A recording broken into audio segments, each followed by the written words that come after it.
এদিকে পালাতে গিয়ে বিমানবন্দরে বাধা পান তাপস, ফোন দেন হাসিনাকে। জনতার আদালতে শেখ হাসিনার প্রতীকী ফাঁসি। দেশব্যাপী নতুন কর্মসূচি ঘোষণা বিএনপির। এবং সর্বশেষ জানাবো জুলাই শহীদদের জাতীয় বীর ঘোষণা। শুনছিলেন সংবাদ শিরোনাম, এবারে বিস্তারিত। পালাতে গিয়ে বিমানবন্দরে বাধা পান তাপস, ফোন দেন হাসিনাকে। গত বছরের ৩রা আগস্ট শেখ হাসিনার পদত্যাগের এক দফা দাবিতে দেশ যখন উত্তাল, সেই সময় সিঙ্গাপুরে পালিয়ে যাওয়ার চেষ্টা করেন ঢাকা দক্ষিণ সিটি কর্পোরেশনের সাবেক মেয়র ব্যারিস্টার শেখ ফজলে নূর তাপস। তবে হযরত শাহজালাল আন্তর্জাতিক বিমানবন্দরে পৌঁছে বিপাকে পড়েন তিনি। ইমিগ্রেশন কর্মকর্তারা তাকে থামিয়ে দেন। এই পরিস্থিতিতে তাপস ফোন দেন তৎকালীন প্রধানমন্ত্রী শেখ হাসিনাকে। অনুরোধ করেন এই কর্মকর্তাকে বলে তাকে যেন ছাড় দেওয়ার ব্যবস্থা করা হয়। সম্প্রতি ফাঁস সহ অডিও রেকর্ড উঠে এসেছে শেখ হাসিনা ও তাপসের এই কথোপকথনের বিস্তারিত। একটি রেকর্ডের তারিখ ২০২৪ সালের ২২শে জুলাই, অন্যটি ৩রা আগস্ট বলে দাবি করা হচ্ছে। ৩রা আগস্টের অডিও ক্লিপে শোনা যায় তাপস শেখ হাসিনাকে বলেন, আমি একটু সিঙ্গাপুর যেতে চাচ্ছিলাম, যাব? তখন হাসিনা বলেন, হ্যাঁ যাও, যাবা না কেন? এরপর তাপস বলেন, আমি এয়ারপোর্টে চলে আসছি। জি, ওটা এখনো হয় নাই বলে এখানে করছে না। তখন হাসিনা তাপসকে প্রশ্ন করেন, জি ওটা সঙ্গে নিলে না কেন? তাপস উত্তরে বলেন, অ্যাপ্লাই করে দিচ্ছি, কিন্তু হতে হতে তো ১১টা ১২টা বাজতে পারে, মানে তোমার ওখানে যেতে। তো আমি ইমিগ্রেশন আসছি, কাউকে ইমিগ্রেশন বলে দেওয়া যাবে নাকি? আমার ফ্লাইট এখনই ছেড়ে দেবে। জবাবে হাসিনা বলেন, হ্যাঁ বলা যাবে। ফাইল পাঠাইছো তো? তখন তাপস বলে, হ্যাঁ ফাইল প্রমিত মহোদয় পাঠাচ্ছেন। হাসিনা বলেন, আচ্ছা দিয়ে দাও। তখন তাপস হাসিনাকে একজন ইমিগ্রেশন কর্মকর্তার সঙ্গে সরাসরি কথা বলতে অনুরোধ করে বলেন, এই যে এখানে অফিসার আছেন, ইমিগ্রেশন অফিসার। তখন হাসিনা তাপসের কাছে জানতে চায় কাউকে বলিয়ে দিতে হবে কিনা। তাপস বলেন, হ্যাঁ আমি দিব ফোনটা। হাসিনা বলেন, না না, আমি তার সঙ্গে কথা বলবো কেন? আমি আমার অফিসের কর্মকর্তার মাধ্যমে বলিয়ে দিতে পারি। তাপস জানতে চান কাকে বলবো তাহলে? হাসিনা বলেন, আমার সেক্রেটারিকে বললেই হবে, শাহ সালাউদ্দিন। তাপস পুনরায় নিশ্চিত হতে জিজ্ঞেস করেন, সালাউদ্দিন সাহেব? শেখ হাসিনা বলেন, হ্যাঁ। শেখ হাসিনা তাপসের ফোনালাপের ২২শে জুলাইয়ের অডিও রেকর্ডে শোনা যায় তাপস শেখ হাসিনাকে বলেন, হাসুমনি একটু আসতে চাচ্ছিলাম, তোমাকে দেখতে চাচ্ছিলাম, আসবো? জবাবে শেখ হাসিনা বলেন, এসবের মধ্যে আসার দরকার নেই। তখন তাপস বলেন, তাহলে শিথিল হওয়ার পর আসি? হাসিনা বলেন, আমি তখন অফিসে থাকবো, ব্যবসায়ীদের ডাকছি তো ২-৩টার সময়। তাপস বলেন, আচ্ছা তাহলে ওই সময় অফিস এসে দেখা করে যাব। দেশব্যাপী নতুন কর্মসূচি ঘোষণা বিএনপির। জুলাই গণঅভ্যুত্থানের বর্ষপূর্তি উপলক্ষে আগামীকাল দেশব্যাপী বিজয় র্যালি করবে বাংলাদেশ জাতীয়তাবাদী দল। বিএনপি সিনিয়র যুগ্ম মহাসচিব রুহুল কবির রিজভী স্বাক্ষরিত এক প্রেস বিজ্ঞপ্তিতে কর্মসূচি ঘোষণা করা হয়েছে। প্রেস বিজ্ঞপ্তিতে বলা হয়েছে, জুলাই গণঅভ্যুত্থানের ধারাবাহিকতায় ৫ই আগস্ট আওয়ামী ফ্যাসিবাদের পতন ও ছাত্র জনতার বিজয়ের বর্ষপূর্তি পালন উপলক্ষে আগামীকাল ৬ই আগস্ট ঢাকা সহ দেশব্যাপী সব জেলা ও মহানগরে বিজয় র্যালি অনুষ্ঠিত হবে। বেলা ২টায় রাজধানীর নয়াপল্টনস্থ বিএনপির কেন্দ্রীয় কার্যালয়ের সামনে থেকে বিএনপির উদ্যোগে বিজয় র্যালি অনুষ্ঠিত হবে। এই র্যালিতে ঢাকা বিভাগের জেলাগুলো যথাক্রমে টাঙ্গাইল, মানিকগঞ্জ, মুন্সিগঞ্জ, ঢাকা জেলা, ঢাকা মহানগর উত্তর, ঢাকা মহানগর দক্ষিণ, গাজীপুর, গাজীপুর মহানগর, নরসিংদী, নারায়ণগঞ্জ জেলা ও মহানগর নেতাকর্মীরা অংশগ্রহণ করবেন। ঢাকাবাসীগণ বিএনপি এবং এর অঙ্গ সহযোগী সংগঠনের সব পর্যায়ের নেতাকর্মীদের যথাসময়ে বিজয় র্যালিতে অংশগ্রহণের জন্য অনুরোধ করা হয়েছে।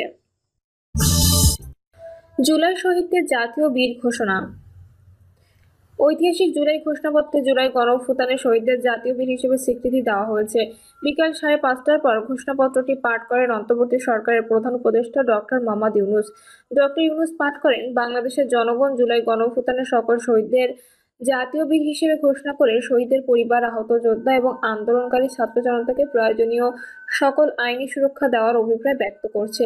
এতে যোগ দিয়েছেন বিভিন্ন রাজনৈতিক দল সহ নানা স্তরের মানুষ।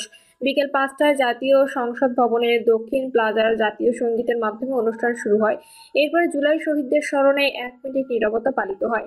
জুলাই ঘোষণাপত্রটি হুবহু নিচে তুলে ধরা হলো। যেহেতু উপনিবেশ বিরোধী লড়াইয়ের সুদীর্ঘকালের ধারাবাহিকতায় এই ভূখণ্ডের মানুষ দীর্ঘ ২৩ বছর পাকিস্তানের স্বৈরশাসকদের বঞ্চনা ও শোষণের বিরুদ্ধে রুখে দাঁড়িয়েছিল এবং নির্বিচারে গণহত্যার বিরুদ্ধে গণপ্রতিরোধ গড়ে ১৯৭১ সালের ২৬শে মার্চ স্বাধীনতা ঘোষণা করে জাতীয় মুক্তির লক্ষ্যে রক্তক্ষয়ী মুক্তিযুদ্ধের মাধ্যমে বাংলাদেশ রাষ্ট্র প্রতিষ্ঠা করেছিল।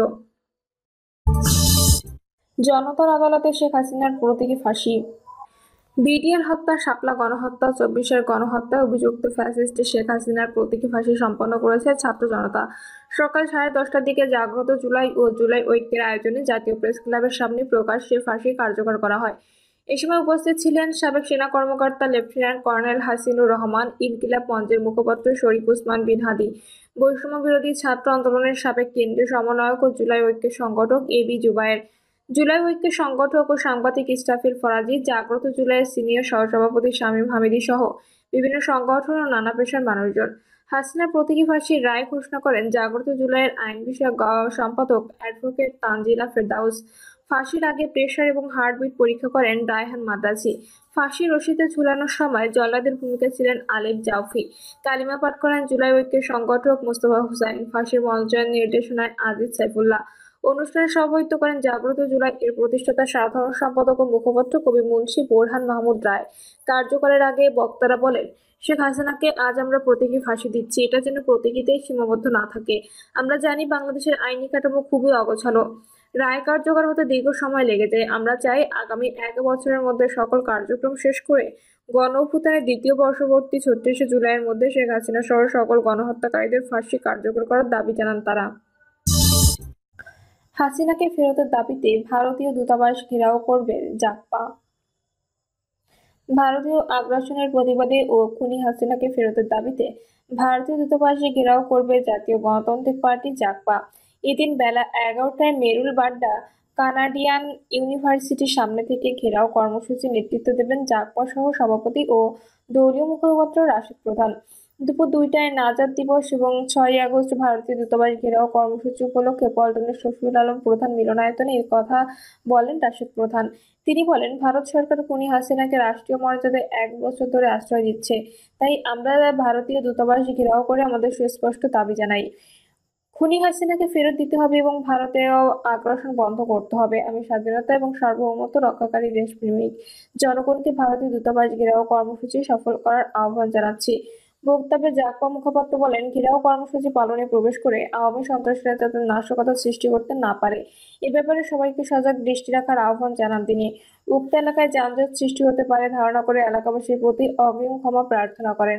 রাশেদ প্রধান বলেন, গত বছর 5ই আগস্ট ছাত্র জনতার গণঅভ্যুত্থানে আমরা খুনি হাসিনা এবং সন্ত্রাসী সংগঠন আওয়ামী লীগের শোষণ ও অত্যাচারের হাত থেকে মুক্তি পেয়েছি। আজ আমাদের নাজাত দিবস, বাংলাদেশের নাজাত দিবস। আমি মহান রাব্বুল আলামিনের শুকরিয়া আদায় করছি এবং শ্রদ্ধা ভরে স্মরণ করছি জুলাই গণঅভ্যুত্থানের সব শহীদ ও আহতদের। পিআর পদ্ধতিতে নির্বাচন দিতে হবে, বলছেন ডক্টর তাহের।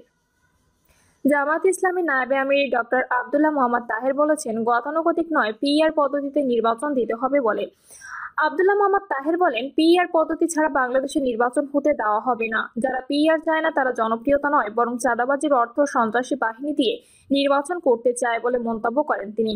তিনি বলেন, আওয়ামী লীগ আর দেশে ফিরতে পারবে না। কেউ আবার ফ্যাসিস্ট হতে চাইলে দেশের মানুষ তাদেরও প্রতিহত করবে। স্বাধীনতা, সার্বভৌমত্ব